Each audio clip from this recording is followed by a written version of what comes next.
తమిళనాడులో ఈ మధ్యనే అధికారంలోకి చేపట్టిన జోసెఫ్ విజయ్ ప్రభుత్వాన్ని కూల్చేందుకు పన్నిన కుట్రకి ప్రాజెక్ట్ మేఘాలయ అని పేరు పెట్టారట. ఆ రాష్ట్ర పోలీసుల దర్యాప్తులో వెలుగులోకి వచ్చింది. అయితే ఈ పేరు ఎందుకు పెట్టారంటే పోలీసులు ఆరాధిస్తున్నారు. ప్రభుత్వానికి వ్యతిరేకంగా ప్రవేశపెట్టబోయే అవిశ్వాస తీర్మానానికి మద్దతు కూడగట్టేందుకు సుమారు 15 మంది టీవీకే ఎమ్మెల్యేలకు భారీ మొత్తంలో డబ్బులు ఆశ చూపినట్టు వార్తలు వచ్చినాయి.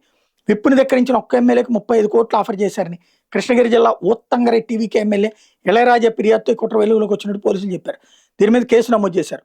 మాజీ మంత్రి సెంధిల్ బాలాజీ సన్నిహితుడు కరూరుకి చెందిన డిఎంకే నాయకుడు కార్తీ, ఓ ఫైనాన్స్ సంస్థ యజమాని రమేష్ సహా 9 మందిని శుక్రవారం అరెస్ట్ చేశారు.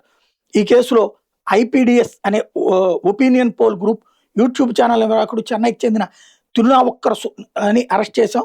అతనికి విజయన్ అనే జర్నలిస్ట్ ఎస్ఎంఎస్లు పంపి ప్రాజెక్ట్ మేఘాలయకి సహకరించారు. విజయన్కి 2 రోజుల పాటు ట్రిప్లికేన్లో విచారించాం. అతని సెల్ ఫోన్ని సైబర్ నిపుణుల విశ్లేషణ పంపించామని పోలీసులు చెప్తున్నారు.